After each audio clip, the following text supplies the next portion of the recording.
morning, everyone, and welcome to this session of the Metropolitan Planning Organization, October 30th, 2018. We are going to begin with the Pledge of Allegiance and Invocation, and we will ask us to be led by Commissioner White. Thank you, Mr. Chairman. We'll begin with the Pledge of Allegiance. Attention, salute, pledge. I pledge allegiance to the flag of the United States of America and to the republic for which it stands, one nation, under God, indivisible, with liberty and justice for all. Heavenly Father, I pray that you will guide this board, our staff, and stakeholders as we make decisions that are important to our community this morning. Lord, I pray for peace in our community, across our nation, and around the globe. And as always, Lord, I pray for our first responders and for members of our armed forces, that you will put your hand on them each and every day in such a way that you keep them safe and guide them and deliver them home to their families safely each and every day. I ask for all of these blessings in your heavenly name. Amen.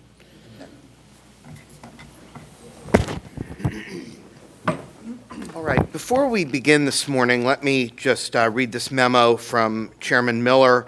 Please be advised that due to a medical procedure, I am unable to attend the Tuesday, October 30th MPO meeting. Please read the reason for my absence into the record. We are one person short of a quorum, so at this time we are going to move on to public comment, but I'm going to ask, we have, I believe, 4 people that have signed up for public comment. If any of you are going to comment on an agenda item this morning, we're going to hold that until we have one more member. But the first person is Jim Davison. Thank you, Mr. Chairman. Jim Davison, New Tampa. And I'm here to request some information from the board and from the MPO. I've asked nicely in the past. And the first request is for the value capture analysis report that the MPO was supposed to have done so that they were able to tell the Citizens Advisory Committee for the MPO that there was not enough money raised under value capture to be considered in any long-range transportation plan. That's number one. Number two, I would like to know under what authority the MPO appropriated the entire amount of money remaining in the CIT tax for the city, for Plant City, Temple Terrace, and the city of Tampa, of which 61% of it was given to the bus category, the transit category. In the history of the CIT, those 3 municipalities have given zero amount of dollars to the buses and transit in Hillsborough County. And I would like to know under what authority that the MPO did that. Was it from the city of Tampa? Was it from the mayor of those entities? So I just is requesting to know under what authority the MPO appropriated the CIT, all of the CIT remaining money. And lastly, I'd like to know how the present 1-cent tax referendum is going to affect the scenario planning for this board, for MPO and for long-range planning. If this passes, that is the scenario, and you will not be able to do scenario planning. It is fixed. The way they have divided it up with no contingency fees for the cities, municipalities, they are stuck. Otherwise, you are going to have to take intersections away, roads away, sidewalks away, lights away for doing all the other things that you want to do in the future if you choose to do that. And that should be told to the public before they vote on it. And lastly, Mike Merrill and Kevin Thurman actually admitted that the 1-cent sales tax will not decrease congestion in the future. And that was done before the Citizens Advisory Committee for the Hillsborough County yesterday. So the All for Transportation people and the county administrator have admitted that this plan will not end congestion. The congestion will continue to increase. Thank you very much. Yep. Okay, Sharon Calvert.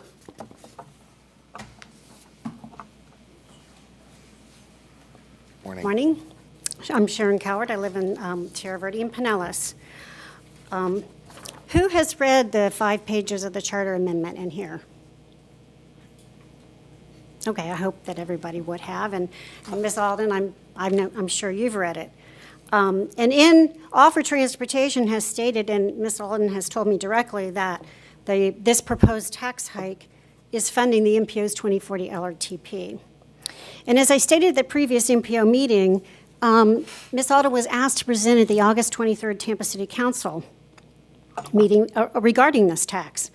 And there was an article, and I'm going to just put this on, I'd like it to be distributed. This article was published about that presentation. It was a public meeting. And it stated that the planners laid out how the $16 billion over 30 years would be spent with no mention of rail or little mention of transit at all. And the title of the article is Sales Tax Initiative would mostly fund maintenance, not new mass transit options, and that most of the money goes to repaving, new sidewalks, and maintenance projects. And that the language of the 5 pages of regulations requires that the local governments spend the new money on basic services. And I ask you, how can that be common sense-wise? A $16 billion tax hike funding basic services? That is just absolutely not true. And I would think that the board would be somewhat offended by such a statement. The long-range plan, 1 cent funding scenario, has 4 rail projects in it. The 2040 funding plan does not fund bridge maintenance. The 2040 funding plan includes a funding category dedicated to new road capacity for 20 years with almost $1 billion in it. The charter amendment does not. There's no funding category with a vague name of remaining in the long-range plan. I don't know why she was asked to speak on behalf of All for Transportation and the tax hike, but she presented some wrong and misleading information, and that was a public presentation. While there's no road funding dedicated to it, she did couch the words by saying could be eligible, but of course may not be. Also, the bike pedestrian funding was misrepresented. There is no ability to reallocate those funds in the 5 pages of the charter amendment. And the transit money is locked in for 30 years with no ability to reallocate those either without going through another referendum. And the money that would be spent in Tampa, if you include the transit projects, was also misrepresented because that would be about 50% of the total $16 billion over the 30 years. And if you look at the MPO plan, there's very little ridership increase between a 0.5 cent and a 1% tax hike. That was also left out. I'm very concerned because right now this entity is working on the 2045 plan. And basically, that'll become irrelevant if this tax passes. But I do believe that this board needs to rein in the bureaucracy if it wants to remain credible. Thank you. All right, Tom Nocera.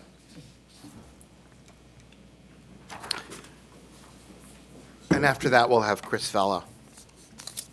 Good morning, board members, and thank you for this opportunity to speak briefly about what we're working on, which is a regional solution to traffic congestion that's not taxpayer funded.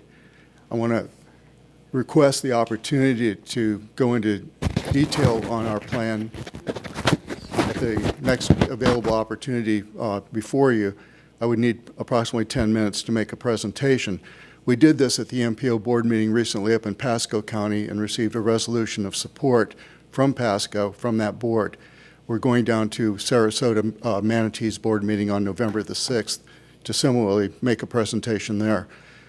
My hope is that all the MPOs will see this as a viable solution for traffic congestion.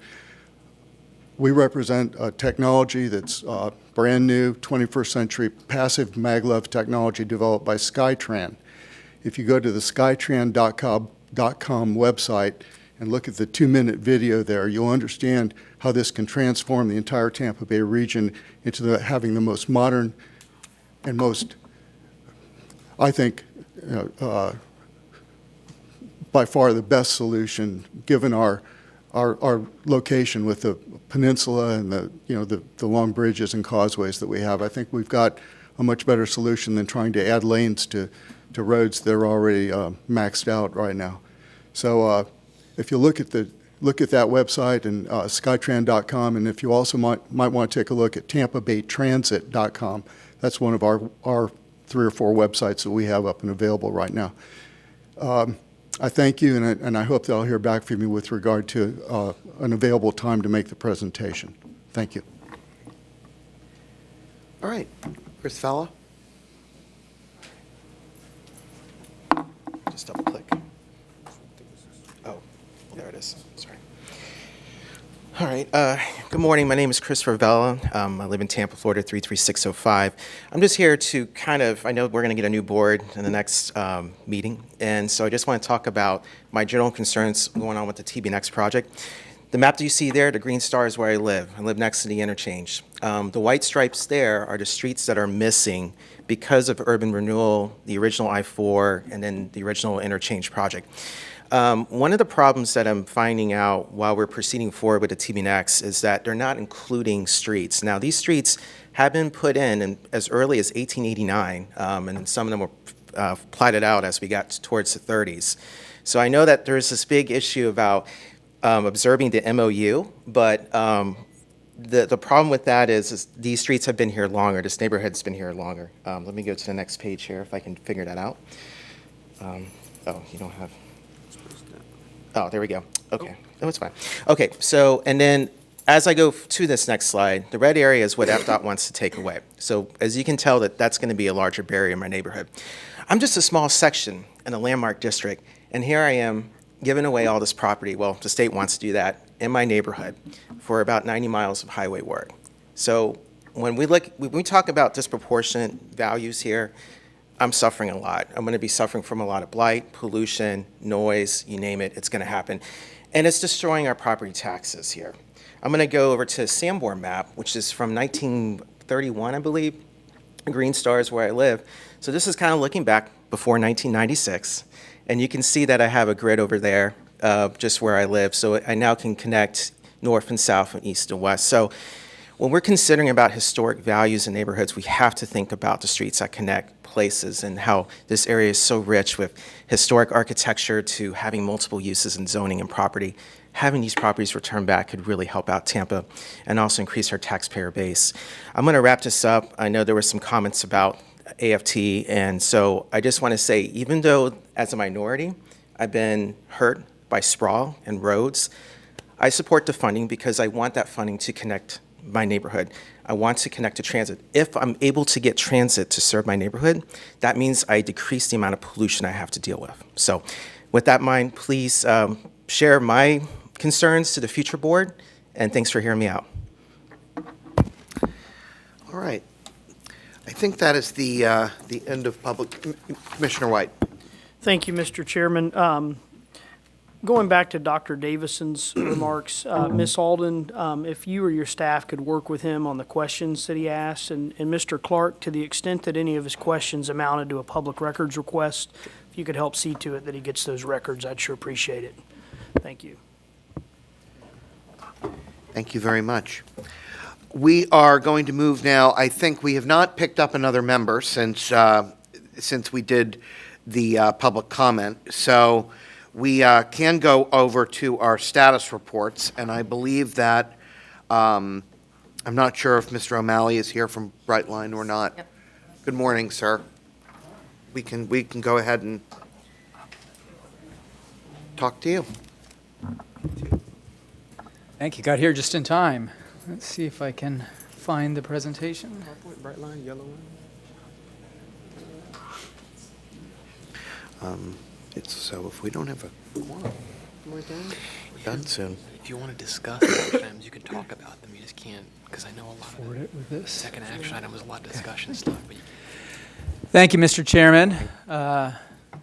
Appreciate the opportunity to speak to you today. I got here just in time. Took me 2 hours and 15 minutes to drive 90 miles on I-4. So, and there were no accidents. That's just a normal day. So that's partly why I'm here, and partly why we're excited about coming to Tampa. And you know, you look at Florida. We got 20+ million residents, 116 million visitors last year, and both those numbers are only going to go up. And traffic congestion is today is as good as it's going to get ever again. So we think we provide an alternative or an option, I should say.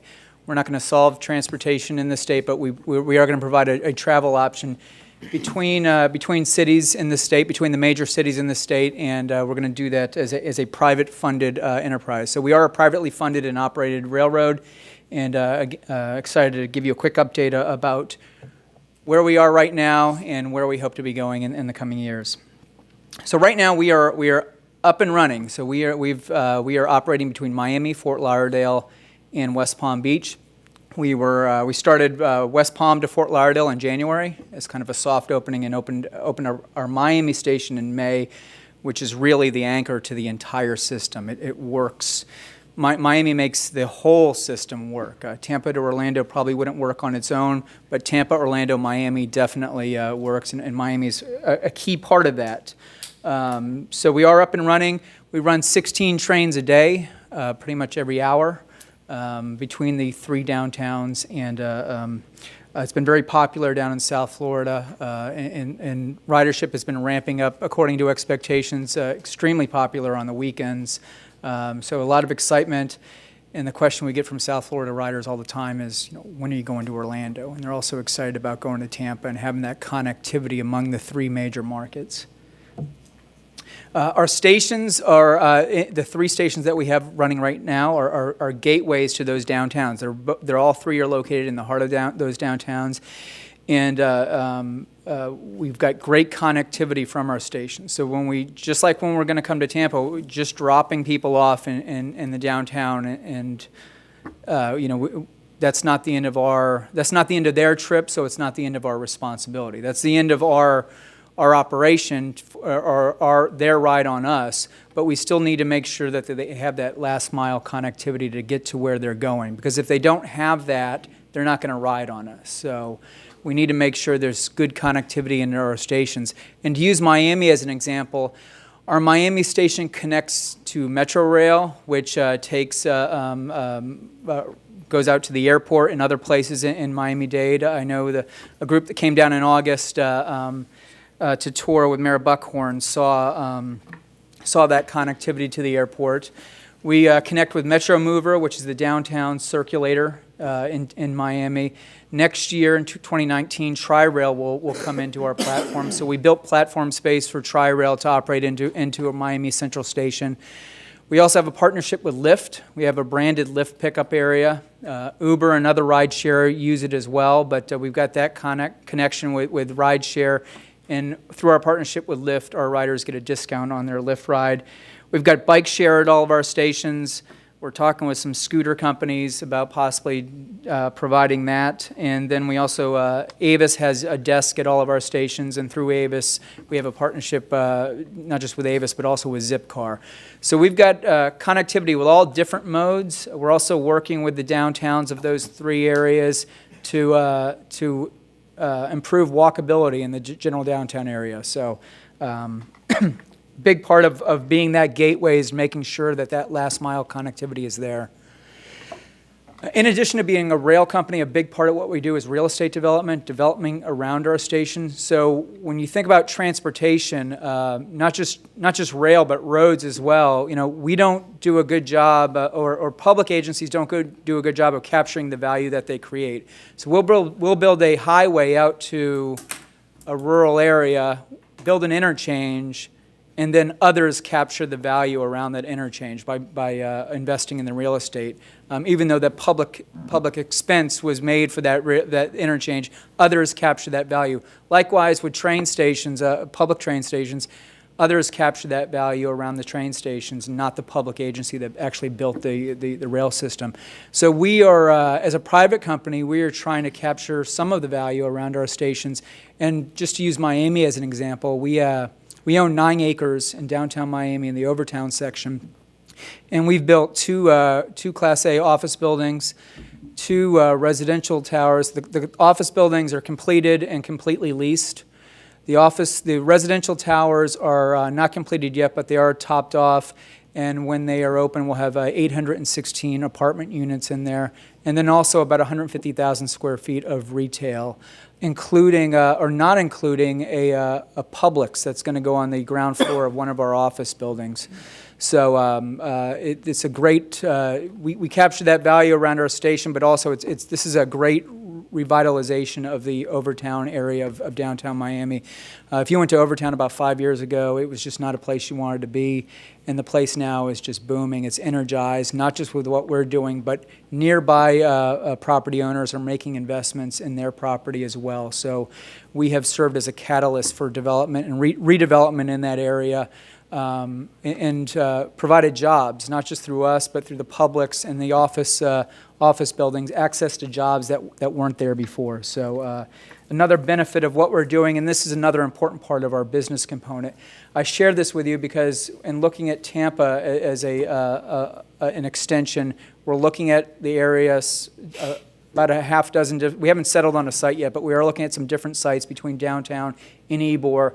There's some properties that are just ripe for redevelopment that fit nicely with what we're trying to do. So, and then as far as moving forward, I appreciate the opportunity to come here and speak to you today. Also spoke to your technical advisory committee and to your citizens advisory committee. Always open to meeting with any group. Actually, of the speakers.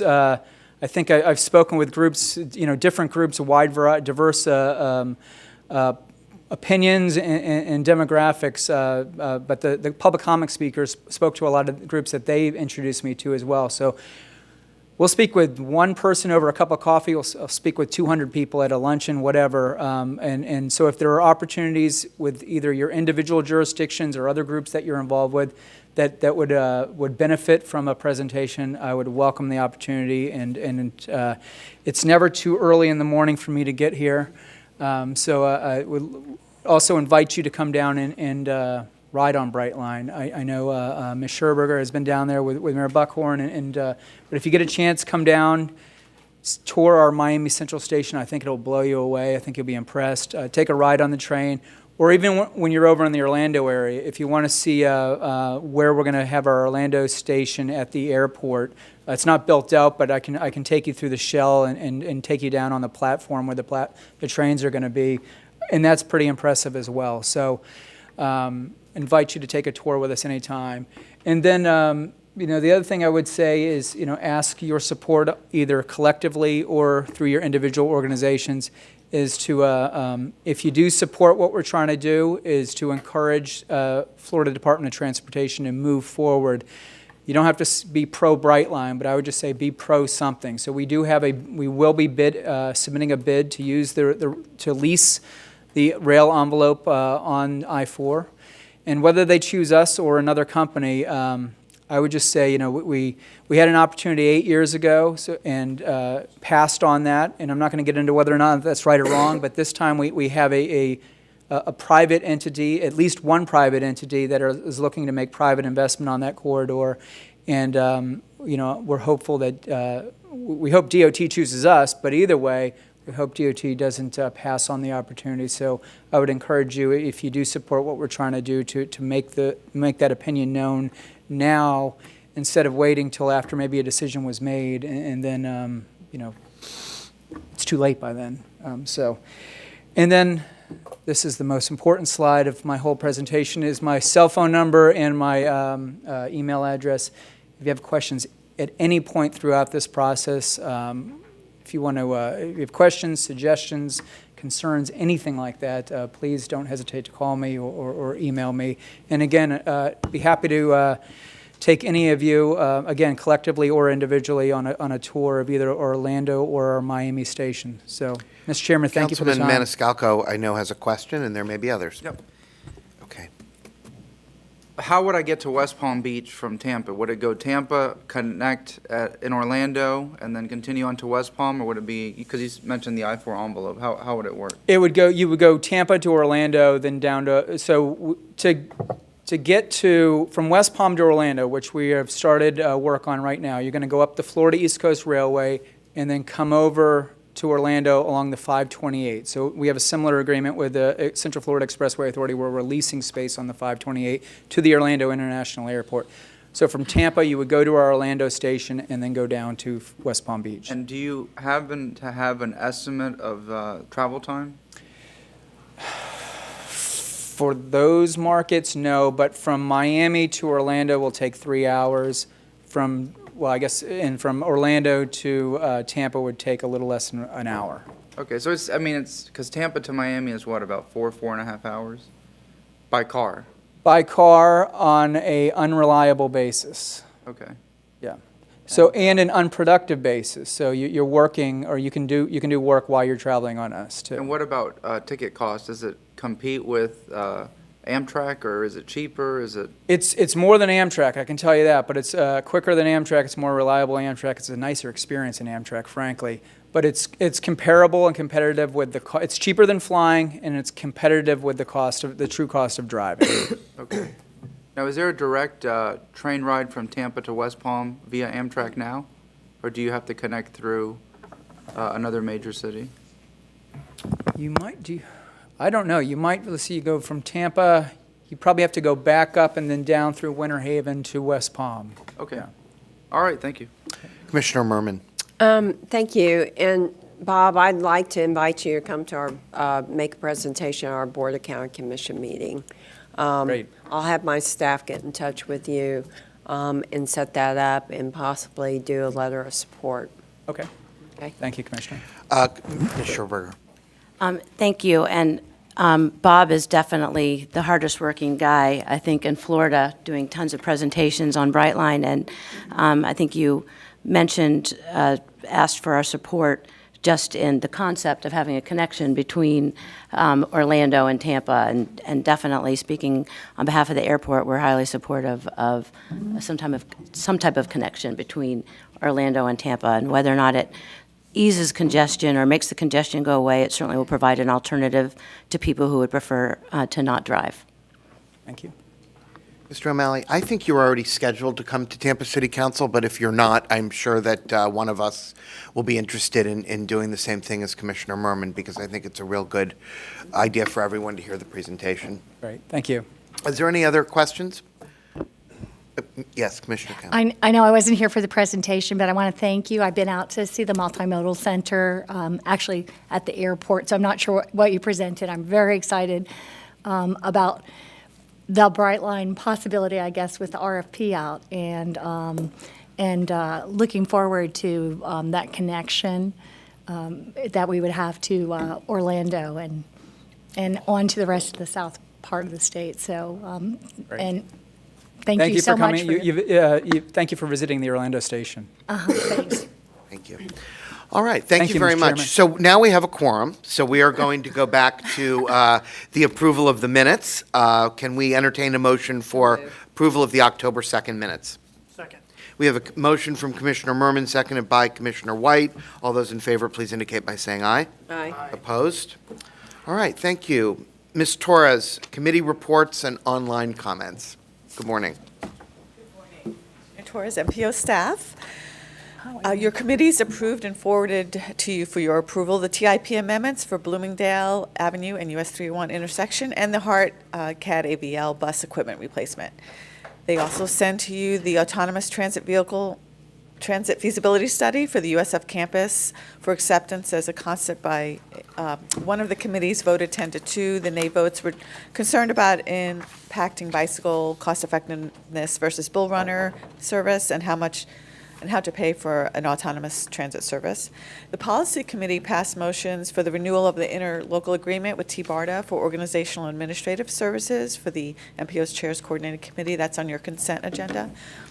They also took a position on the federal performance measures with a request that Hart send a letter or a representative to the board meeting, which I see we have a person here. The BPAC passed a motion to approve supporting the reconstruction of the Maydale Avenue Bridge as previously supported by the committee. And the Transportation Disadvantage Coordinating Board approved the annual report for the countywide coordinated system. There was a lot of other status reports given to the committees, just the Brightline and long-range transportation plan goals, several things that you'll be hearing about as well. T-BARDA's Chairs Coordinating Committee Staff Directors meeting discussed making minor adjustments to the regional priority lists. They talked about the 2019 Gulf Coast Safe Streets Summit, the public workshop for the Regional Planning Best Practices Study, and confirmed support for the renewal of the same consent agenda item that's on your agenda today. The MPO's Chairs Coordinating Committee will meet on Friday, December 14th over lunch near the I-75 University Parkway interchange. That's being arranged and hosted by the Sarasota and Manatee MPO. For your online comments from the citizens, there were no Facebook comments for today's meeting. There were 5 emails. Mauricio Rosas shared an email he sent to Mayor Buckhorn requesting that we continue to strive towards a more inclusive county and city that addresses the needs, special needs travelers. MetroQuest manager Chris Gravel sent a thank you to Johnny Wong for his part in a webinar highlighting the It's Time Tampa Bay survey. Karen Giroux made a public records request for information on the priority list for our complete streets, and a link to a technical memo was sent to her that had that information. Mona Postanoff was concerned that residents' input to the South Shore Transit study would be ignored. They had made comments about some developments down there, but staff assured her that we definitely wanted to hear their thoughts on public transportation improvements in that area. And Rock King sent a note of appreciation for the TIP documents and the process that we take. So that's your report for today. Thank you. Commissioner Kemp. I just have one question. Can you just repeat, what was it about the Maydale Bridge? The Bicycle Pedestrian Advisory Committee just wanted to reconfirm their support for the reconstruction of the bridge. Okay. What kind of presentation did they have? That's a great question. I wasn't present at the meetings. I don't know if our BPAC staff person is here. Beth, did you go to the BPAC meeting? Did you know about their discussion? Did they have anyone present about Maydale, or was it just brought up? I don't know the answer to that, Yes. but we'll get you some information about their discussion. The only reason I ask is I've been bringing this up because we've had significant, at 2 different county commission budget hearings, significant pushback about the Maydale Bridge and a desire by a number of community members not to have it rebuilt. I don't know how widespread that is, but I totally support a pedestrian bridge, a pedestrian trail type of access across the Maydale Bridge, but I don't see that maybe being possible outside of the bridge. But I think that that may have to be explored more. Right. And I'm assuming that the BPAC also had heard the things you did and wanted to take a position on it. But I don't know if they got a presentation on it. I'll find out. Thank you. All right, thank you very much. We have 2 items on our consent agenda this morning. The first is a committee appointment. The second is the renewal of the interlocal agreement with T-BARTA for organizational administrative services for the MPO Chairs Coordinating Committee. I move approval. Second. We have a motion from Commissioner Merman for approval of the consent agenda, seconded by Councilman Maniscalco. All those in favor, please indicate by saying aye. Aye. Opposed? Okay, thank you. We have 2 roll call votes for tip amendments that have been approved by the committees. The first is Bloomingdale Avenue at US 301 intersection. Is there a motion and a second first, and then Okay, we'll go to I'll move to approve. Second. Okay, we have a motion for approval from Commissioner Merman, seconded by Councilman Maniscalco. Roll call vote. Commissioner Hagan? Commissioner Kemp? Yes. Miller? Commissioner Merman? Yes. Commissioner White? Yes. Mayor Lott? Councilman Maniscalco? Yes. Councilman Cohen? Yes. Councilman Vieira? Yes. Mayor Gerardo? Ms. Scherberger? Yes. Mr. Mechanic? Yes. Mr. Wagner? Yes. Mr. Green? Ms. Stewart? Motion approved. 9-0. Okay, thank you very much. We have another roll call vote for a tip amendment, and this is the Hart CAD AVL bus equipment replacement. Move approval. Second. We have a motion for approval from Commissioner Merman, seconded by Councilman Maniscalco. Roll call. Commissioner Hagan? Commissioner Kemp? Yes. Commissioner Miller? Commissioner Merman? Yes. Commissioner White? Yes. Mayor Lott? Councilman Maniscalco? Yes. Councilman Cohen? Yes. Councilman Vieira? Yes. Mayor Gerardo? Ms. Scherberger? Yes. Mr. Mechanic? Mr. Clinton? Yes. Mr. Wagner? Yes. Mr. Green? Ms. Stewart? Motion carried 5-0. Okay, thank you very much. We have two action items this morning. The first is the MPO Autonomous Transit Feasibility Study for the USF campus.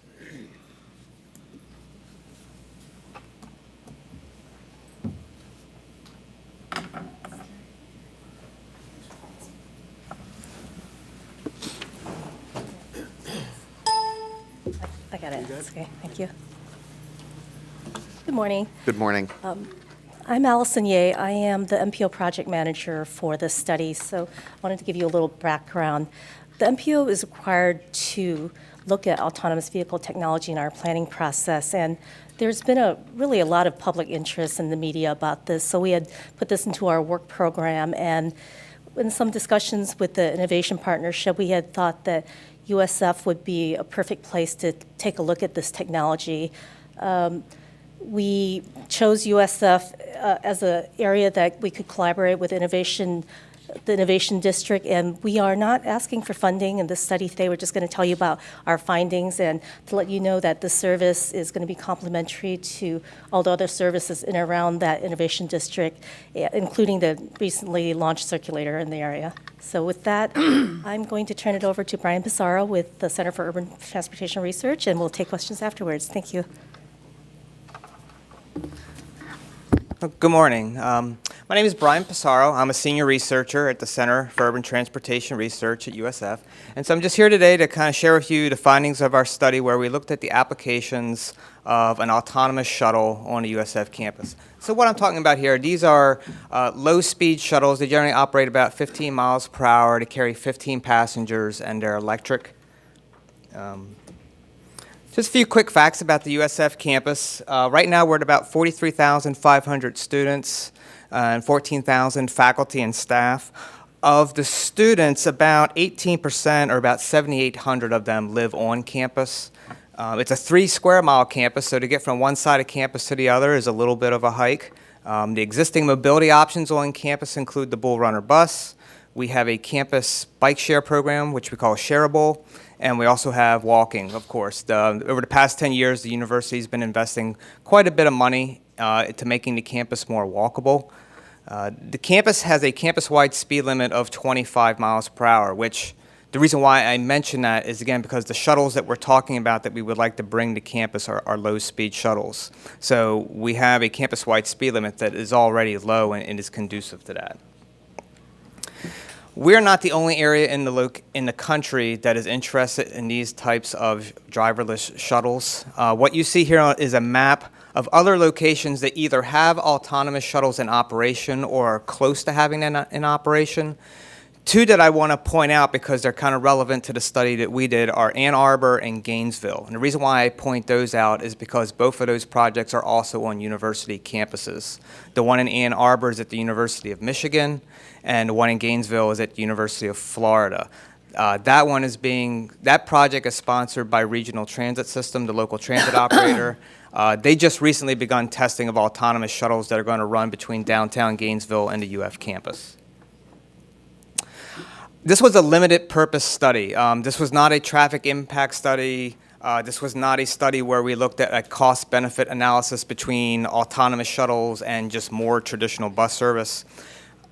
We had 3 purposes to the study. One was to identify the areas of campus that would best be served by an autonomous shuttle, look at any legal or insurance restrictions to operating these shuttles on campus, and then to come up with 2 to 3 potential service options.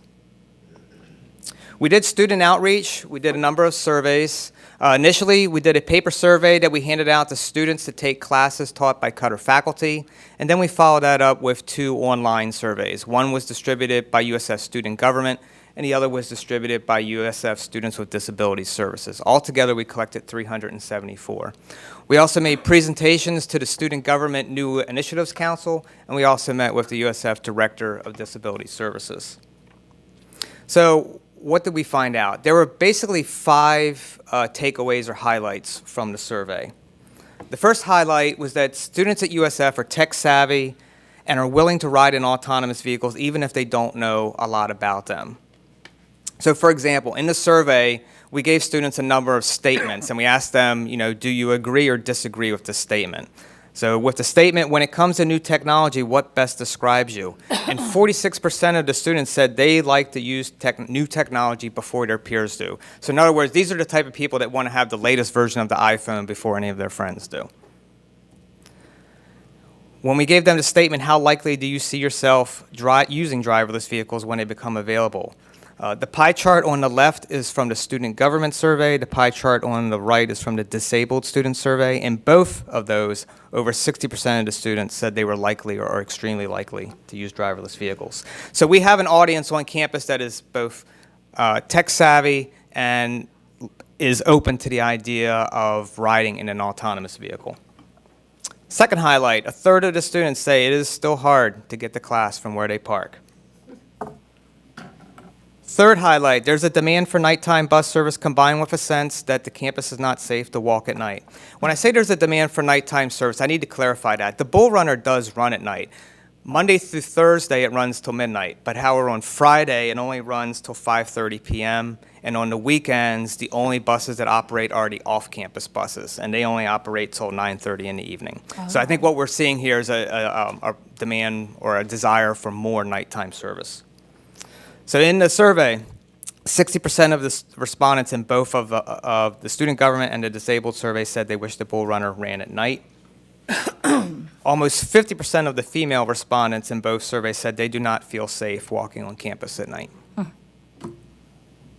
Fourth highlight, again, not really a surprise, students do not want to pay extra fees for autonomous vehicles. But again here, I need to clarify a little bit, because when we talked one-on-one with the students, what we were hearing frequently was students saying, well, I don't want to have to pay to board the bus, but if it was somehow rolled into my fees, one student said, I pay so many fees, I don't even know where most of them go. So, and she even came around and said, if there's a way that you could just kind of roll it into all the other fees I pay, then I probably wouldn't mind. So in the survey, only 16 to 21% said they would be willing to pay a nominal fee. Fifth highlight, across all three surveys, there was general agreement in how students would like to see autonomous shuttles used. In the survey, we gave the students a list of different types of services to pick from, and we asked them, pick your top three. And so in this chart, what you see here, the ones in yellow are the top three. In the case of the paper survey, that was that survey we distributed to students taught by Cutter faculty. There was a tie for fourth place. But we generally see an agreement that what the students would like to see would be an after-hours or nighttime shuttle, a remote parking lot shuttle, or a campus circulator. In addition to the surveys, we also looked at transportation data. We used a variety of sources. We looked at Bull Runner bus data. We looked at origin destination data from the bike share program. And we also looked at origin and destination data from the SAFE team. The SAFE team is an organization on campus that provides nighttime escort trips. So for example, if the Bull Runner, we were able to see where students are getting on and off the bus the most. The stops on campus where we have the most boardings are the library, Marshall Student Center, and math and engineering. When we looked at the bike share data, top activity hubs on campus include Juniper Popular, which is a residence hall, the library, Cooper Hall, which is arts and sciences, Campus Rec, and Lot 18. And what was really interesting was when you look at all the activity coming out of that remote parking lot to the central part of campus. So basically what we did is we took the survey data and the transportation data, and we tried to come up with 2 to 3 service options. The first one that we're recommending is a remote parking shuttle that would go between Lot 18 and the library. Here's just some pictures in case you haven't been on campus recently of Lot 18 and the library. The second recommended route would go between Juniper Popular Hall and Campus Rec. So again, some pictures. And then the third and fourth route are both nighttime routes. These would be nighttime shuttles, both originating at Juniper Popular Hall. One would go to the hub, which is a dining facility, and the other would go to the library. The reason why I guess there's so much activity going to the hub, when we looked at the data, the hub is the only dining facility on campus that has late night hours. And so what the students that live at Juniper Popular, I guess they have the late time munchies. They're going up to the hub, but they need a way to get back. The other thing we did inside, we looked at legal and insurance issues. Fortunately, in Florida, we're in pretty good shape. Florida has some of the most progressive laws on the book as it relates to autonomous vehicles. There is no special permit required in Florida to test or operate an autonomous vehicles. Florida basically treats the registration of these vehicles the same as it does for any other. There is some restrictions on where you can operate low-speed vehicles. Florida statute limits low-speed vehicles, and here we're talking about vehicles that operate more than 20 but less than 25 miles per hour. You can only operate those on roads with posted speed limits of 35 miles per hour or less. That's not going to be an issue for us because, like I said before, we have a campus-wide speed limit of 25 miles per hour. We met with General Counsel's office, and they basically informed us that if the university were to move forward with this program, with this project and implement it, we would be covered under the state's general liability insurance. However, we would require any contracted service provider to provide their own liability insurance. They also recommended adding additional signage on campus to alert pedestrians and drivers to the presence of these shuttles. The one tricky part is going to be we do have to get a permit from the National Highway Traffic Safety Administration, or NHTSA, to operate these vehicles. And as of right now, the news we've heard is NHTSA has put a temporary hold on all permits until after the election. Operational considerations. Navia is one of the major manufacturers of these shuttles, and they've published some characteristics of what they call a good automated vehicle route. The only two that could be an issue for us is the one where it says right turns preferred over left, and the other one is traffic lights capable of vehicle-to-infrastructure communication. This technology is still fairly new, and unfortunately, the state of technology as it exists today, all of those shuttle projects that you saw on the map at the beginning of my presentation, and all those projects going on across the country, all those shuttles are kind of operating in a controlled environment, and they're pretty much they're all going in a clockwise direction, making right turns. Unfortunately, the state of the technology as it is today is all of these shuttles, no matter who the manufacturer is, do have difficulty making left turns through intersections.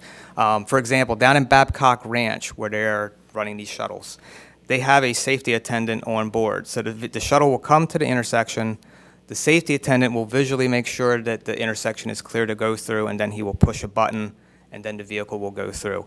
The technology is navigating the vehicle through the intersection, but the decision on when to go through it is made by the safety attendant.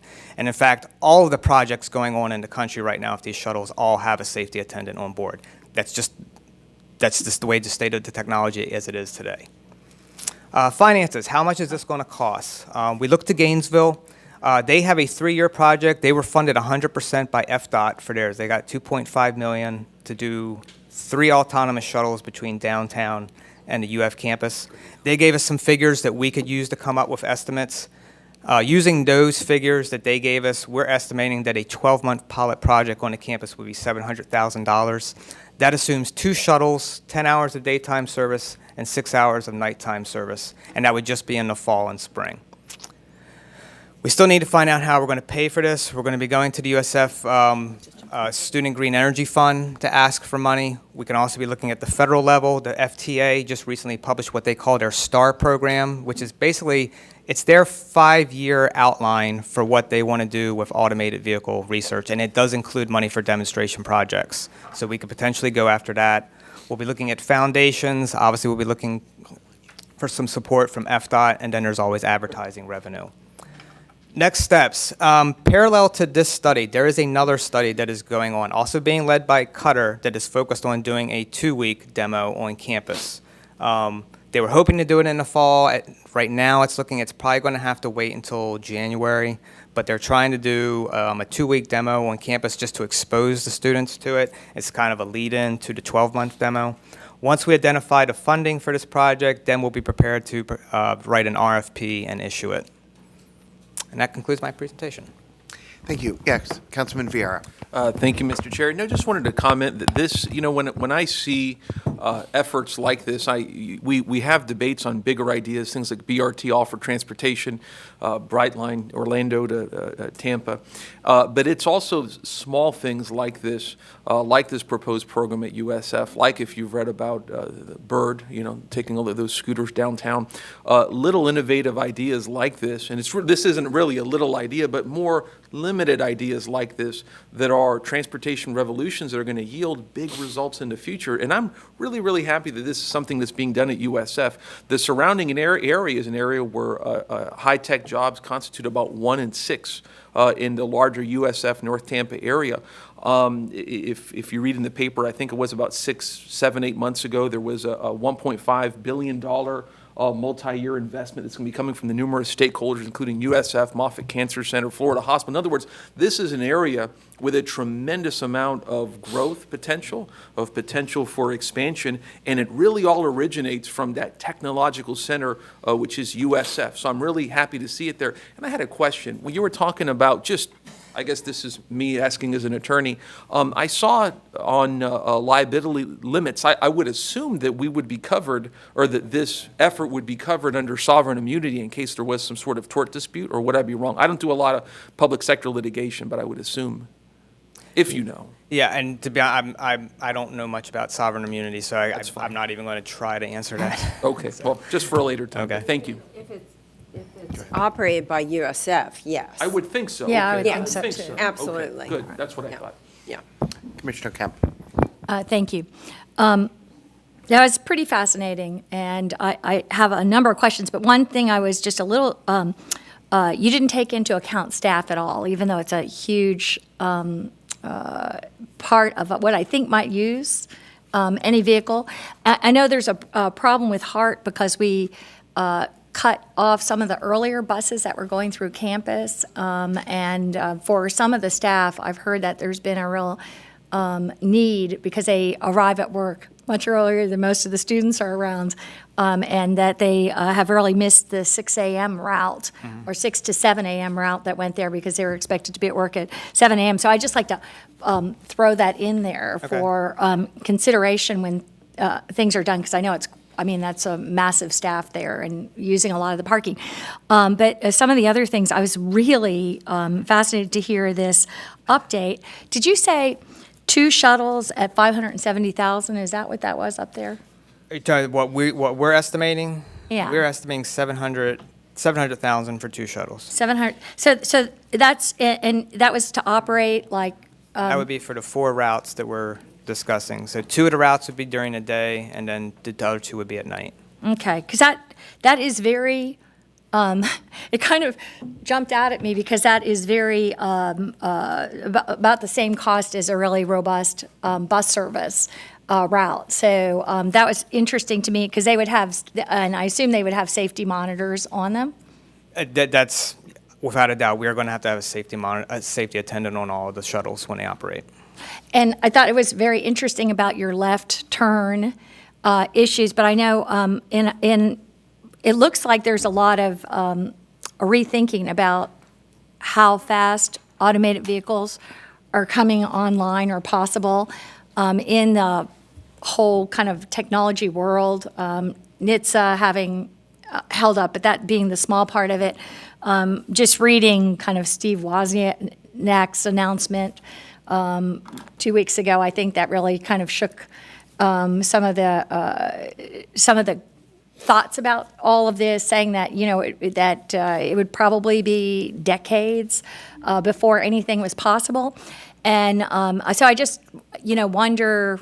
I also have been worried as I read more and more and more, just like you said about the left-hand turns, about the compatibility. I know it's 25 miles an hour, but the compatibility of the automated vehicles with street grade, walkable places. And I wondered if you could comment on that because, there's been a lot of concerns that that the autonomous vehicles wouldn't be safe except in kind of like its own right-of-way, guided right-of-way or something like that because of the integration with walkable communities, which very much is concerning to me. Now, I will say, perhaps I can go back to the map. Take a second. Okay. The project in Las Vegas actually is operating in mixed traffic. It's operating in the Fremont Entertainment District, and actually goes through about, I'm going off of memory here, I want to say it goes through 8 signalized intersections. And so it's completely operating in mixed, it is capable of operating in mixed traffic. And as far as the project in Gainesville, I know they've already done some testing of the vehicle on regular streets. So it's, but you are correct. I mean, most of these projects that you see here on the map have been in very controlled, in some cases on their own dedicated path. So, but like I said, we're slowly trying to like introduce these shuttles into environments that aren't as controlled, like trying to get them in mixed street. And Gainesville is actually, I mean, they've already done some testing of the vehicle on local streets in Gainesville. When you say testing, what did that? Well, I mean, they're not carrying passengers on it yet. It's just that when they run the vehicle, the only person that's on it is the train safety attendant and whatever project engineers are involved, but they have not actually started carrying passengers yet. And in Las Vegas, what company is doing that? It's actually a coalition between AAA, the Regional Transportation Council, which is they're both the MPO and transit operator. They're like a combined function. So it's a partnership between those two organizations. Okay, thanks. It was a very interesting presentation, and I look forward to hearing more. But I think that it's just good to hear the state of the art kind of update. But I keep hearing more with moving way more cautiously and slowly than I think was anticipated maybe a couple years ago. Was it at the AV Summit last year, one of the lead speakers made the comment that like even if every vehicle sold tomorrow was fully autonomous, it would still take about 20 years to have the entire, because of fleet turnover. I mean, people keep a car for like about 11 years. So it's not like this is all going to appear tomorrow. Right. But I still think we haven't even had the conversation about kind of the issues about, I mean, even if autonomous vehicles were possible, what happens when you have the game at the stadium and how a pickup would occur? What happens at the intersection of Waters and Del Mabry? And, all kinds of questions like that are, I think, out there and to be thought about. Anyone else? So we are in a position to just approve this report. They are not asking for any funding from us. We have a motion from Commissioner Merman and a second from Councilman Vieira. And of course, if this was approved, it would be up to USF to pay for it. So with that, all those in favor, please indicate by saying aye. Aye. Opposed? Okay, thank you very much. Thank you. Our next action item is a return to a topic that we had an extensive discussion on at our last meeting, and that is board positions on federal performance measures. Good morning. Yes, thank you for having me back. Good morning, board members. Johnny Wong, MPO staff. I'm going to present on federally required targets for the transit asset management, pavement and bridge condition, and system performance rules. And we are facing a deadline, a federal deadline, to set these performance targets by November 14th. So when I presented this to you earlier in the month, the board decided not to take a position on that day. A number of you had questions and you wanted some information to clarify a few issues. So after that meeting, we sent out the PowerPoint and we received a lot of questions actually, but we narrowed them down to the 4 main ones so that we don't drag this meeting out any longer. So the 4 questions we received were, who owns the assets and do the owners agree with the performance outcomes that have been proposed? How is the MPO helping this community understand and address performance needs? Are the investments in the Transportation Improvement Program and Long Range Plan aligned to address performance? And are there any more steps we can take to improve performance? So the rough format of this presentation is going to be structured around those 4 questions and us providing you with the information requested. First question is, who owns the assets and do owners agree with the performance outcomes? Well, to provide you with a little bit more context, these performance rules are coming from either the Federal Highway Administration or the Federal Transit Administration. Federal Highways rules cover pavement and bridge condition and system performance, i.e. the travel time reliability metrics, and those rules apply to the National Highway System, the majority of which are owned by FDOT in our district. In fact, all the roads except for a 1-mile segment of Broadway Avenue, which is owned by Hillsborough County, and the Selman Expressway, which is Expressway Authority, all the rest are owned by either FDOT or the Turnpike. But regardless of who owns it, FDOT is going to be in charge of collecting the data and reporting on these roads to the Federal Highway Administration. The other rule is coming from the Federal Transit Administration. That rule is the Transit Asset Management Rule, and that applies to all transit agencies receiving federal funds. The TAM rule, as it's called, divides transit agencies into one of two categories. The first category is Tier 1, and HART belongs to this tier. These are larger agencies, transit providers that own and operate more than 100 passenger vehicles, or agencies that own and operate less than 100 vehicles, but operate fixed guide railway. So again, HART is a Tier 1 under this system, meaning that it has to produce its own asset management plan, and there are more strict reporting requirements for those larger agencies.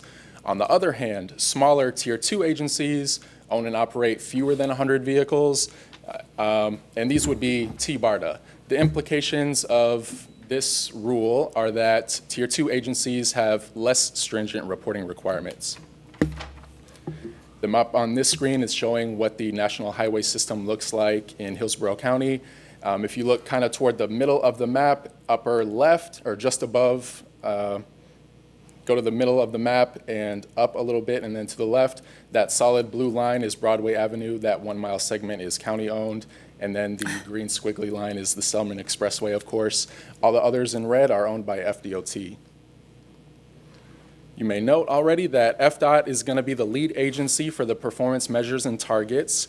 They set statewide targets for all of the National Highway System roads, and they've done the work to collect, analyze the data, and then provide the results to the 27 MPOs across the state. FDOT has also set up statewide workshops. They've offered trainings for us to understand how the measurement procedures take place and how the target setting process will work.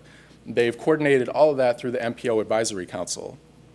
HART is the other agency impacted by these rules, and they were required to set initial TAM targets, transit asset management targets, in January of last year, and they did that before they even completed their asset management plan, and they did that without methodological guidance from the Transit Administration.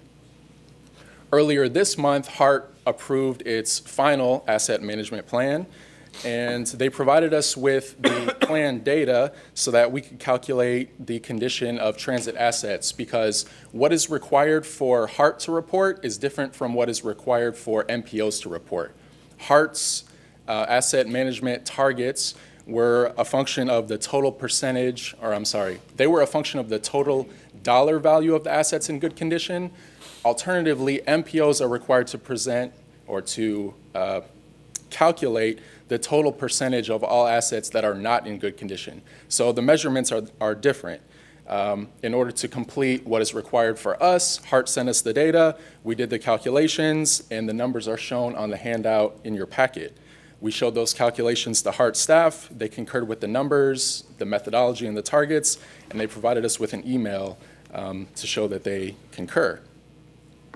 So we are required to coordinate with HART, and we have done that. But for most of the performance measures, it is FDOT that we're going to be coordinating with strongly. And there has certainly been a whole lot of coordination over the past few years. On this slide, I've included a snapshot of some of those processes. In 2014, we worked with FDOT staff to pilot a new forecasting tool, which allows us to estimate the performance of operational investments on travel time reliability. I'll talk a little bit more about that in a later slide. The second bullet point, Sarah McKinley and I are both on the statewide mobility measures team. Hillsborough was one of 4 MPOs in the state to pilot test mobility and safety data sets and other analytical tools. The picture on the right is of Beth presenting the results of that pilot study at a statewide meeting. We worked with FDOT to draft the reporting template to report these targets and measures in our improvement program and long-range plan. And the last bullet point, there was a joint letter between FDOT and the MPO Advisory Council sent to Federal Highway Administration, kind of clarifying the roles and responsibilities of MPOs in the DOT, at least in our state. So in that letter, we identified that FDOT will be responsible for monitoring statewide performance of the National Highway System, providing MPOs with the data that we need to monitor performance in our own planning areas. FDOT is going to be responsible for creating those templates to include in our Transportation Improvement Program and Long-Range Plan. This is the part of the plan that Federal Highway is going to look at during our recertification process. So to make it consistent with all the MPOs in the state, FDOT's providing us with a template. And lastly, FDOT is going to act as a group asset management plan sponsor for all of those Tier 2 agencies that might not be able to afford to do their own plan. FDOT is going to sponsor those efforts. MPOs are going to be responsible for coordinating data needs with DOT and the transit providers so that we can meet our requirements. We're also going to monitor progress in our own planning areas, and we're going to identify the projects and programs that can facilitate improvement in each of these performance areas. This slide explains the connection between statewide performance and how that connects to the performance of our own planning area. So FDOT's work program has investments in it to improve performance in each of these areas, the areas that are impacted by the new rules. Any investments that FDOT makes to its system will also show up in our Transportation Improvement Program. FDOT's targets, of course, are statewide, and so they're more concerned with performance on the aggregate level. There's going to be parts of the state that perform better and raise the average. Other parts will perform worse and lower the average. There were some concerns raised at the last board meeting about whether or not FDOT will allow our system to deteriorate if we are exceeding the average. And so we had a coordination call with central office, the Office of Policy and Planning last week, and they asked me to remind you all that they've been doing performance planning for more than 3 decades, and they don't expect that these new performance rules are going to impact that much, if at all. In that last meeting, you also asked us to do some additional coordination. Like I said, we reached out to the Office of Policy Planning. We had a few conversations, and they informed me that overall, the statewide system is pretty good. It's been rated #1 by the American Trucking Association and the U.S. Chamber of Commerce. So it's in good condition. And at the end of that coordination call, FDOT staff suggested to us that MPOs support the statewide targets. The second question that we received was, how is the MPO helping this community understand and address performance needs?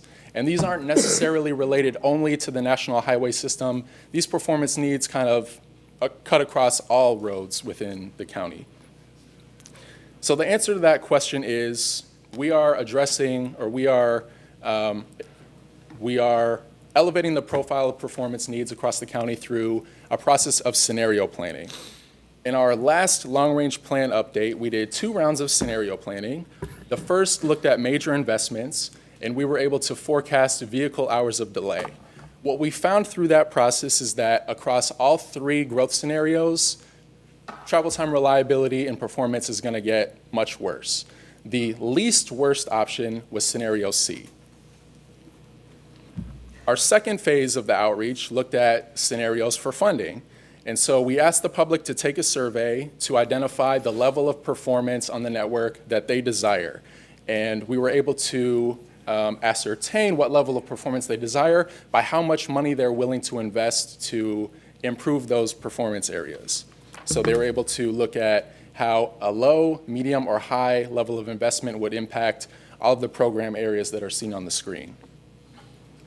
We spent a lot of time working with the asset owners, and we learned that each agency within the county assesses pavement condition in a slightly different way. So to avoid comparing apples and oranges, and I hate that cliche, I apologize for using that, we created a metric to standardize road condition in terms of the number of years between resurfacings. And so based on spending levels in 2014, the average amount of time between repaving projects across the entire county, all roads, was 50 years.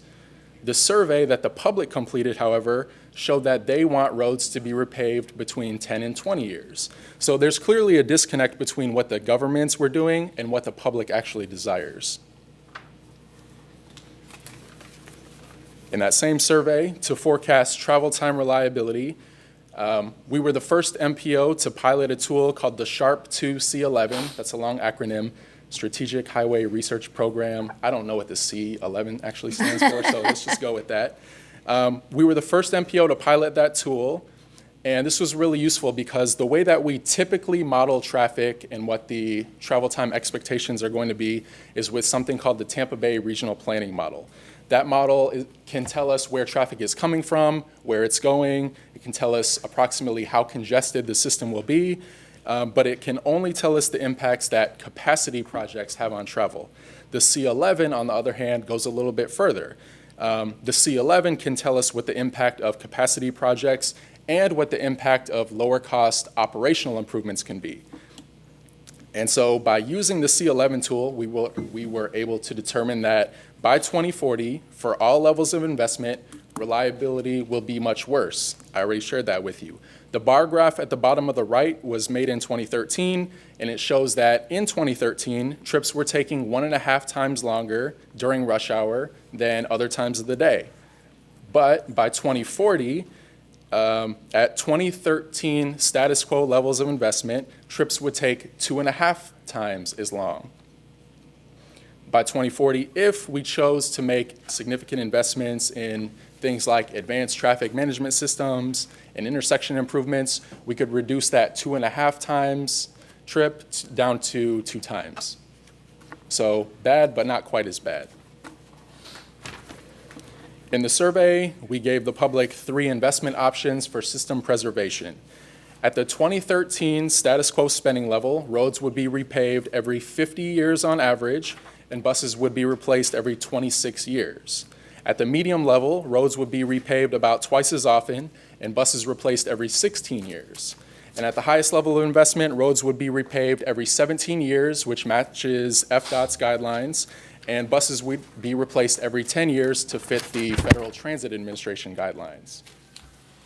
And we did the same thing for minimizing traffic. We gave them various spending levels and showed what the performance impacts would be. At the medium level of investment, we could fund improvements at 640 intersections.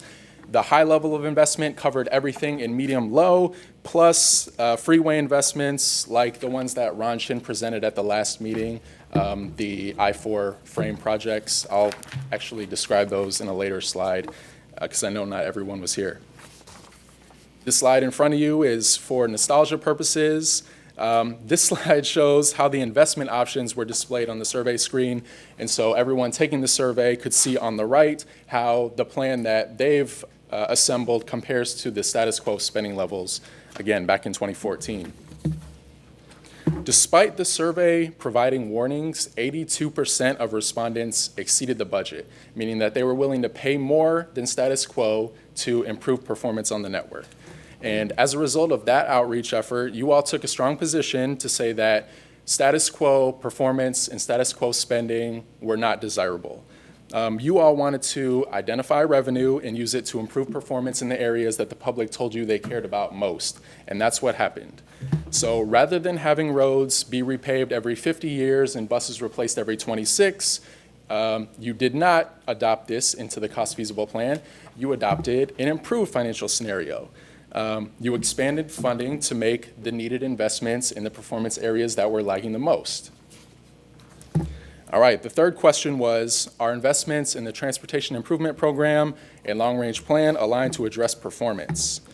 This is a slide from our TIP priority list, and it shows that at the top of our system preservation program area, we identified the performance goals that were adopted in our 2040 Long Range Plan. The Long Range Plan, again, has us repaving major roads every 14 to 17 years and replacing buses every 10 to 12 rather than 26. The County Commission has set aside some money to help improve performance, and that's obviously wonderful, but we still have some shortfalls in the cities. So we're still quite a bit away from achieving the desired performance goal that was written into the 2040 plan. To meet those desired goals, our 2014 estimates showed a need of about $98 million of investment every year. To achieve that desired level of performance, we're still about $28 million a year short.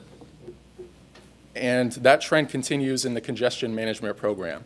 To reach our travel time reliability goals, we estimated an annual need of $53 million per year, but that 2014 estimate has us falling short by about $39 million a year.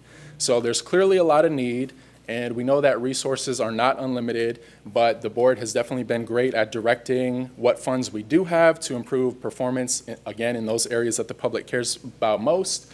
And as a result, you've seen the results actually. We continue to add new projects to the Transportation Improvement Program every year. And a quick note is that all of these numbers I've just thrown out at you, they were updated last in 2014. We're going to be updating the 2045 long-range plan soon, and so we'll be reaching out to government staff to get all the current numbers and make sure that they're up to date and consistent. The slide shows just a quick snippet of the projects that we've included in our Transportation Improvement Program that can improve travel time reliability. The three at the top were newly funded this year. And I'm rolling through. The last question we received is, are there any additional steps that we can take to improve performance? The short answer is yes, with a but. On this slide, I want to spotlight some of the great work that's been done by the City of Tampa with its signal retiming program. They've retimed signals on local roads. They recently retimed 3 corridors in the New Tampa area. The results or the benefits of these projects are that traffic flow improves dramatically, especially during the AM and PM peaks. From Commerce Palms Drive to Bears Avenue, they retimed 9 signals, again during AM and PM rush hour, and that resulted in 360,000 fewer hours of delay. From Cross Creek to I-75, they retimed 7 signals, resulting in 294,000 fewer hours of delay. The thing to take away from this slide is that we're not going to solve congestion. We're not going to dramatically improve travel time reliability across the entire system by retiming signals. But the benefit of these projects is that they're fairly cost effective and they can definitely chip away slowly at the reliability issues that we have. On the other hand, there are some seriously high ticket items that can improve reliability dramatically, especially on the national highway system. Once again, Ron Chin from District 7 Traffic Operations came to present the I-4 frame. This comes replete with smart intersections, ramp meters, real-time transit apps, arterial rerouting so that if there is congestion on the interstate, they can divert traffic to a parallel road. These things cost a lot of money. They can make a serious dent. It's like we have 2 options. There are a number of options on the table to improve reliability, and you all have been very active in pursuing those. Thanks for bearing with me up until this point. This is the last section of the presentation. I want to go over a few other slides before we present the proposed board action. And this is related to penalties for not meeting the targets. FDOT can face penalties if one of 2 things happen. FDOT will face penalties if more than 10% of its bridge deck area falls into a condition of structural deficiency for 3 consecutive years. So if a bridge becomes structurally deficient for 3 straight years, they'll have to obligate NHPP. Beth, I'm sorry, I didn't write what that acronym stands for down. Can you share? National Highway Performance Program.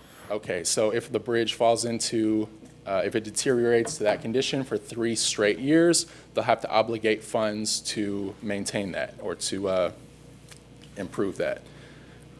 Secondly, if pavement condition on the interstate degrades beyond poor condition in any single year, they'll also have to obligate NHPP or Surface Transportation Planning funds to address that deficiency.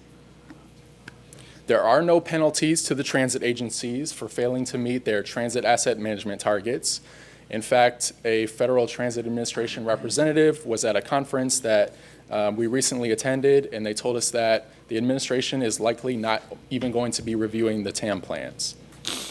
And for MPOs, there are no penalties for us failing to meet our targets. However, there is some guidance from the Federal Highway Administration as to how to approach target setting. They offer that targets should be considered as interim condition and performance levels that lead toward the accomplishment of longer-term performance expectations in the state DOTs and MPOs' transportation plans. They caution us to not set aspirational targets because that doesn't align with the goals of performance-based planning.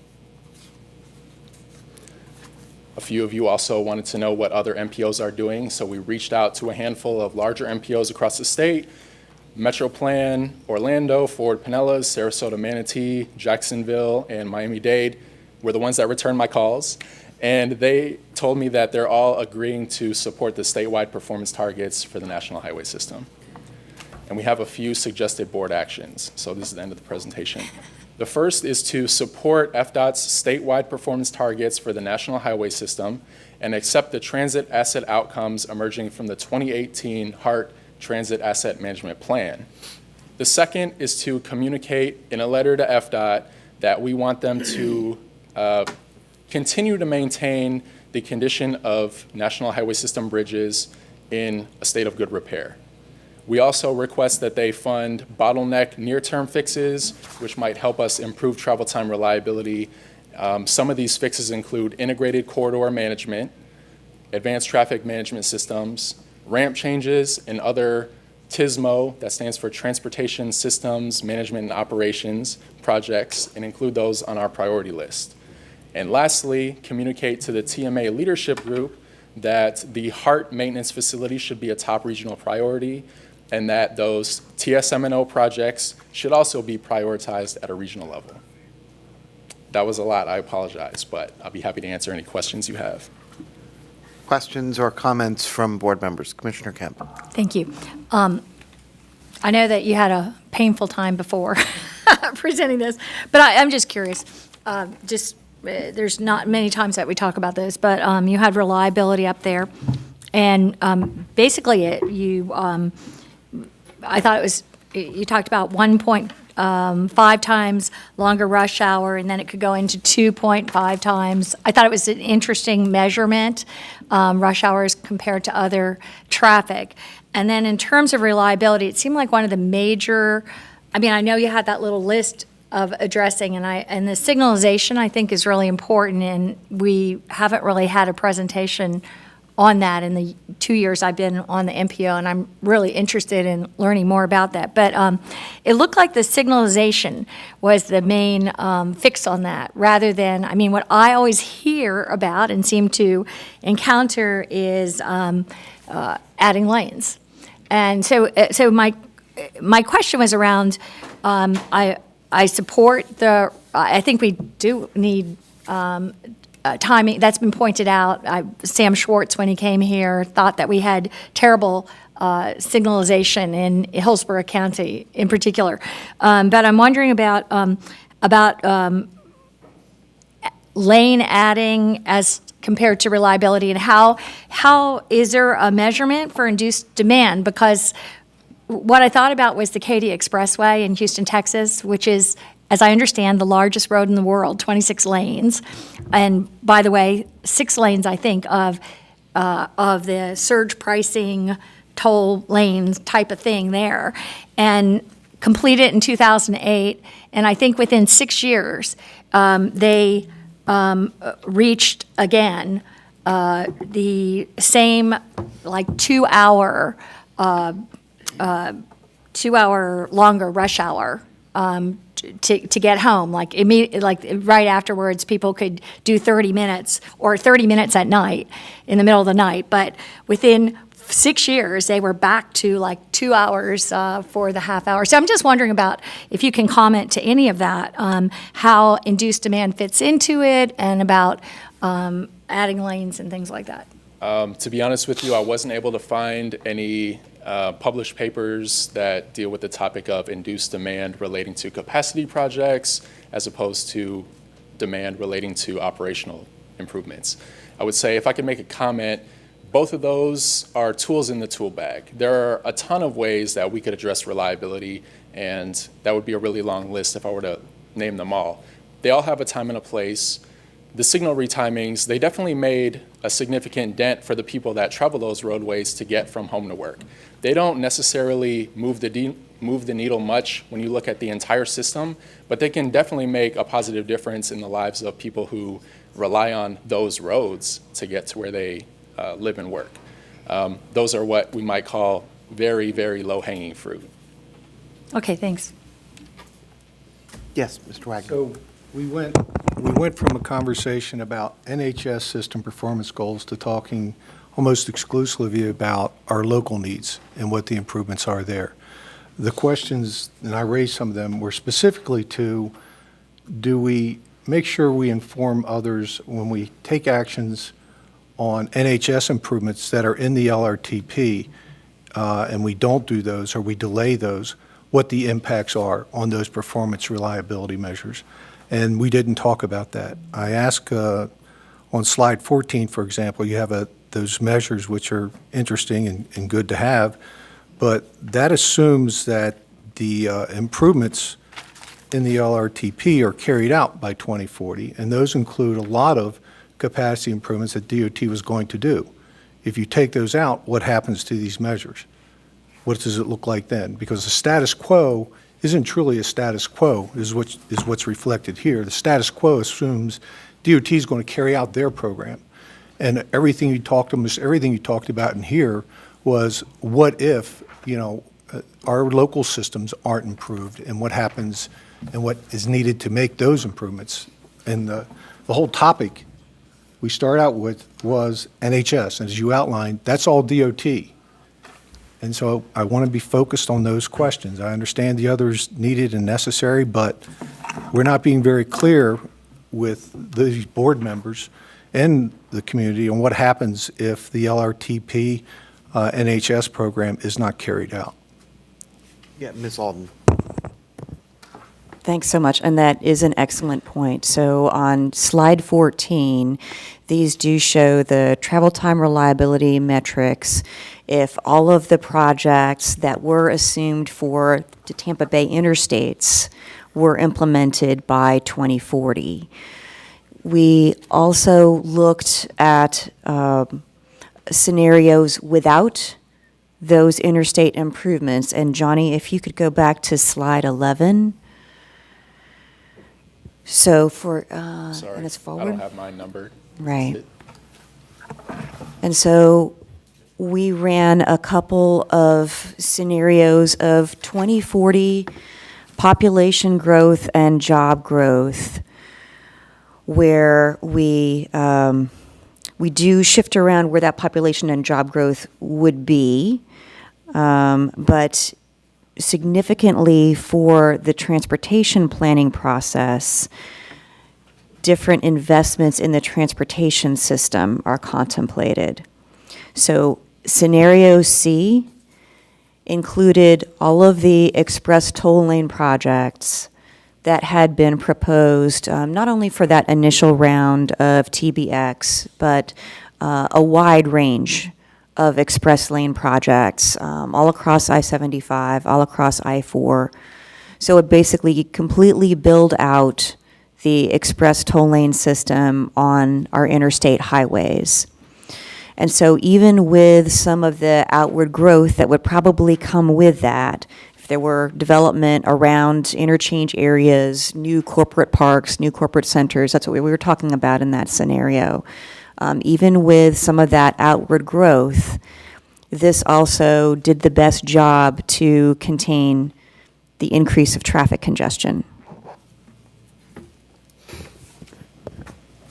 So the simple question is, can you run the SHRP2? What was the last numbers of it? Dash 11C? C11. With those not in there, and show us what our future looks like if those are not carried out. Because I have a sneaking suspicion that 2.5 times or 2 times would look, well, it would be pretty bad by comparison.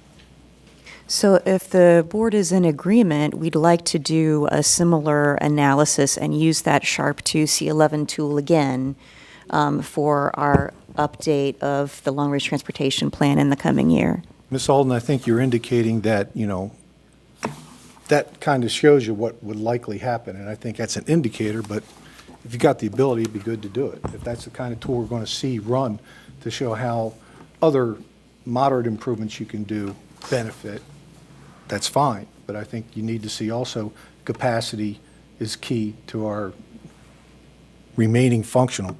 Thank you. Any other comments from board members before we make a decision on recommended action? What is the pleasure of the board? Well, we discussed this quite a bit at the policy committee. Actually, poor Johnny.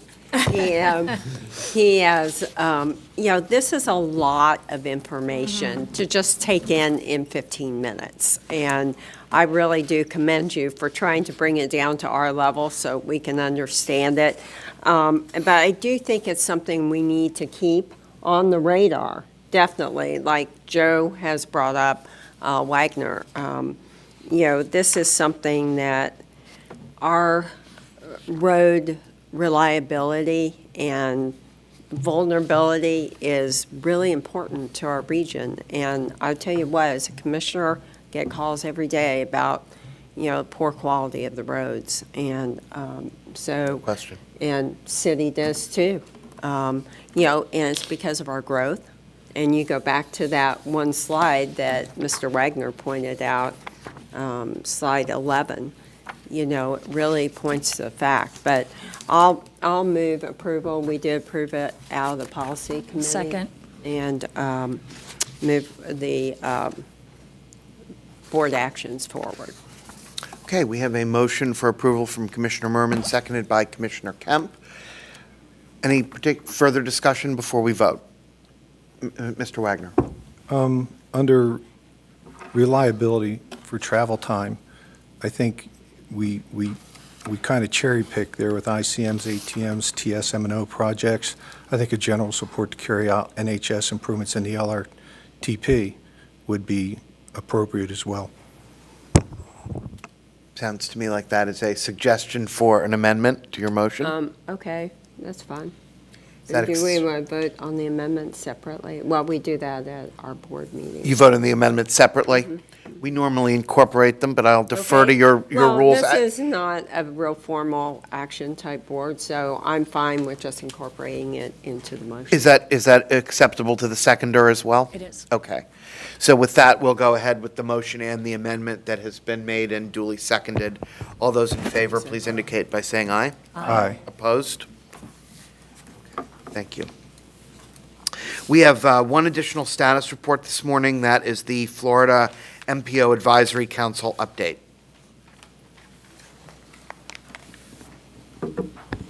Good morning, and thank you for having me here today. My name is Carl McKiska. I'm your Executive Director of your statewide trade association, the MPO Advisory Council for Florida. So I'd like to keep you a very brief update because you have a very packed agenda. But I want to give you an overview of MPOAC, who we are in the state, talk a little bit about transportation funding, which is really quite appropriate given the previous discussion we just had. I'll talk to you a little bit about our legislative priorities because, as you know, we're going to have a few changes in, well, likely here, but also in Tallahassee with the elections coming up next week. And then put in a plug for the Weekend Institute for elected officials if any of you have not attended.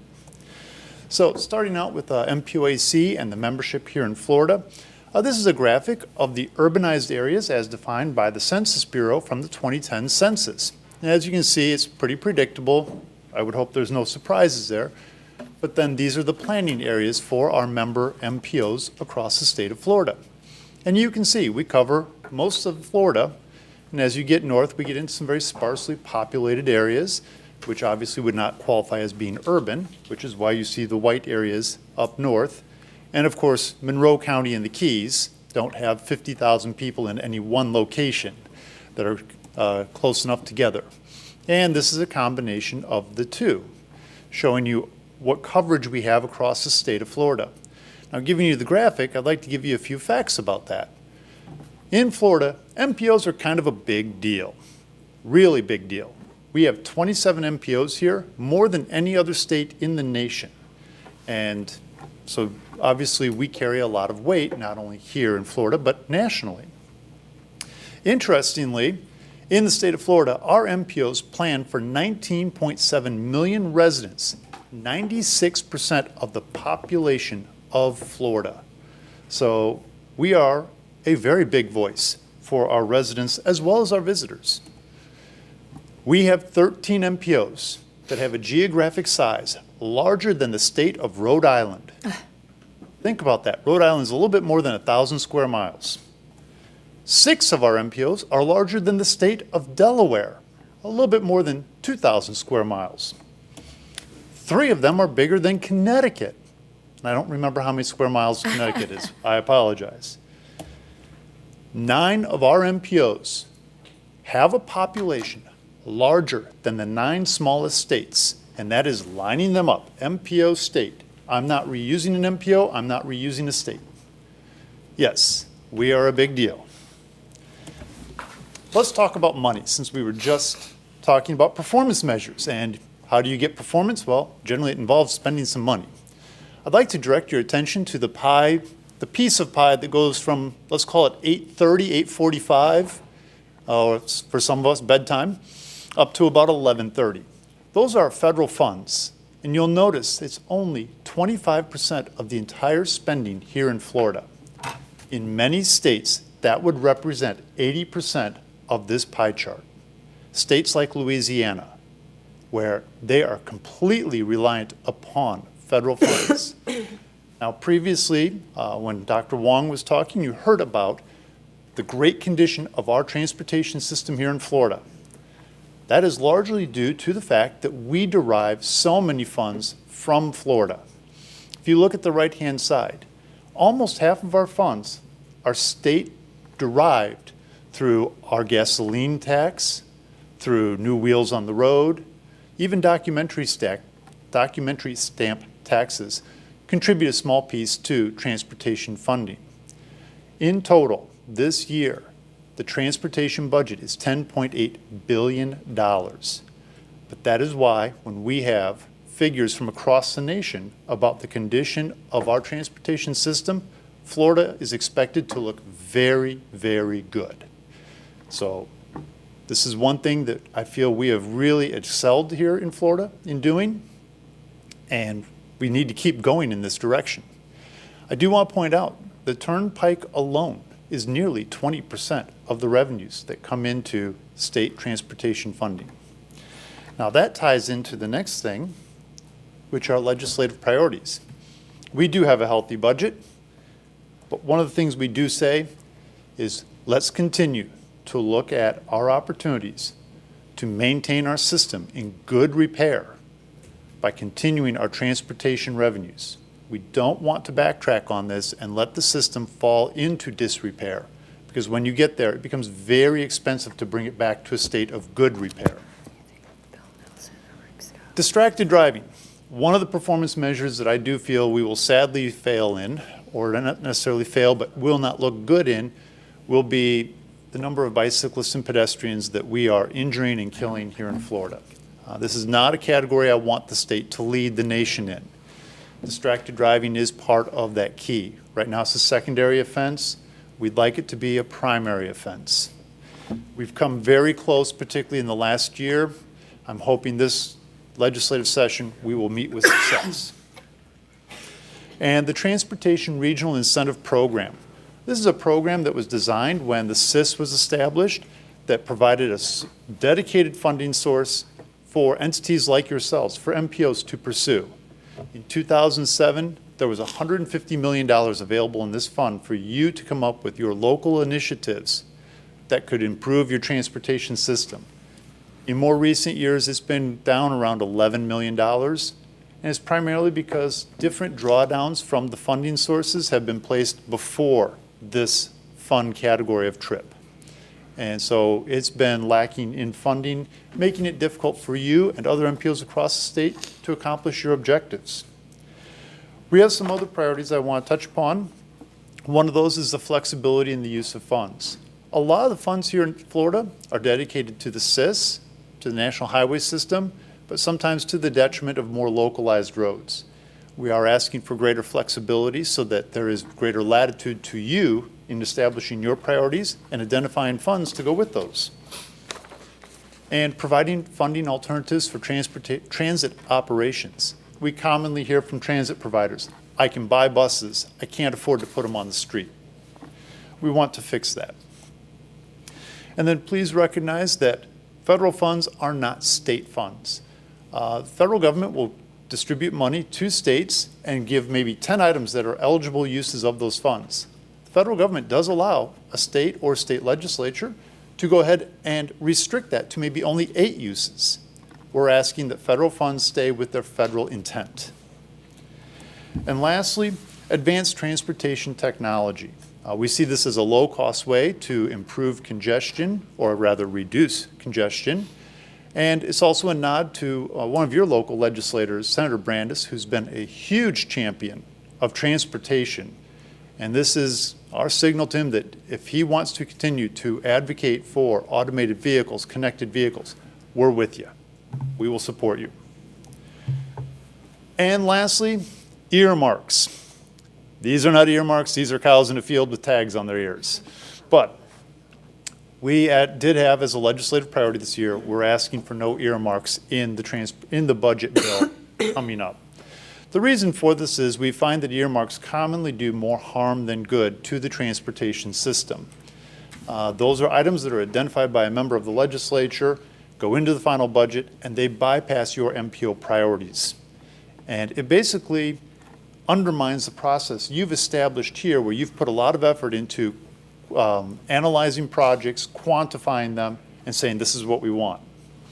Now, I will say, if you want to bring something home, please go for like a library, a pool, a fire station. Here's the problem we run into when we do an earmark for transportation. It takes money away from this process. There's a pot of money available to the district. The earmark money comes off the top, and that remaining money is what is left to program for your priorities here in the region. The next problem is that when the governor goes through that budget, if the governor would line item veto that project, that money and the project are gone. It does not come back. It just evaporates. Adding to the woes is that if this is a priority of yours, this project, once it is vetoed, the DOT is prohibited by state law from expending money on it in that year. So not only is the project and the money gone, it is stalled. So the whole purpose of this is that earmarks are really a bad idea because they do a lot of harm. And we're asking that you avoid earmarks this year and communicate that, please, to your delegation. It would be very much appreciated. And this is my shameless plug for the MPOAC Weekend Institute for Elected Officials. This is kind of a boot camp, if you will, that is done by MPOAC. We bring together members of boards from across the state into 2 trainings. These are the dates for 2019. And it will give you a nuts and bolts background on why MPOs exist, your role, authorities, and responsibilities as a board member. It is ranked in after surveys done by the attendees. It's ranked very highly and is our premier product. So if any of you have not attended, please terrorize your executive director and get yourself locked in on one of these dates. If more than one of you would like to attend, I'd recommend going to separate sessions so we don't risk anything that would be a violation of the sunshine laws. And knowing that you had a packed agenda, I wanted to move through this quickly and be respectful of your time. I'll entertain any questions you may have. Questions, Commissioner Kemp? I don't know if everybody here has been to one of the weekend seminar that you've had, but I just want to say it was very, very helpful, and I think I learned a lot, so I'd like to highly recommend it.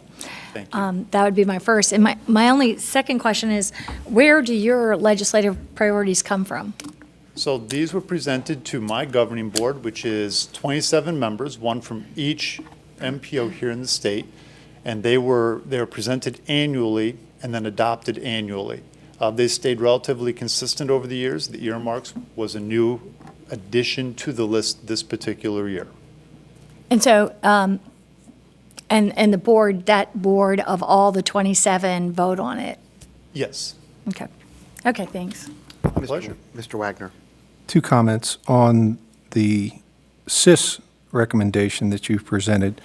You're kind of at odds with the first chart you presented where you talked about the pie chart and how well the state of Florida does at maintaining and providing capacity needs for the roadway system. And the CIS funds are their primary source of especially providing for capacity needs. And yet you want to, it sounds like you want to take money from that pot and do something else with it. That, I don't understand how that makes any sense in my mind. And also, on your distracted driving, I read some interesting articles recently where you have people taking selfies in national parks and they're having all-time highs of fatalities in the national parks by people doing distractive picture taking of themselves standing still, falling off of cliffs. I think they're doing the same thing. I think we have the same risk when people are walking and biking. So maybe you could think about distracted transportation instead of just distracted driving. I think it happens on all sides. Thank you. Thank you. Anyone else? All right, thank you very much. Thank you. For your presentation. Before we adjourn, let me just say for the record that Karen Mikalski was here. She was going to speak in public comment about combining MPOs, but she had to leave, and she's going to email her comments to us. Ms. Alden. Thank you. We had a very informative workshop yesterday on the regional planning best practices study. The consulting team has put together 3 different groups of options for us to consider. I've given you all a copy of that in your folders to look at. It looks like this. I believe it is also on the TBARTA website. This is kind of a menu of options for how we could strengthen our regional planning process. I'm scheduling an evening workshop for us in January, tentatively January the 15th, where we'll get to sit down and talk with the consulting team more about this. And in the meantime, if you have any questions, please feel free to reach out. One other piece of good news is that we're meeting today with the Aetna Foundation and American Public Health Association because we are in the national finalists for a grant to potentially expand the Garden Steps project, which has been a pilot project to build community gardens in food desert areas with walk and bike access. That's been a collaboration with City of Tampa, Planning Commission, Department of Health, and the Coalition of Community Gardens. So wish us luck today as we meet with the national review team and hope to have good news for you about that. Our next meeting of the Transportation Management Area Leadership Group will be this coming Friday. We are meeting over at the PSTA office in Pinellas County. And for the first time, we are going to have the group chaired by one of the members. We are starting the process of having a rotating chair. And Commissioner Merman has agreed to chair this Friday's meeting. So thank you so much. She'll be our very first chair for our regional group. And our next board meeting will be on the 4th of December. I believe we'll be back in this room. And that is our meeting where we do our annual election of officers for the following calendar year. Thank you so much. All right, thank you very much. Is there anything else from board members this morning? Well, seeing nothing, we are adjourned.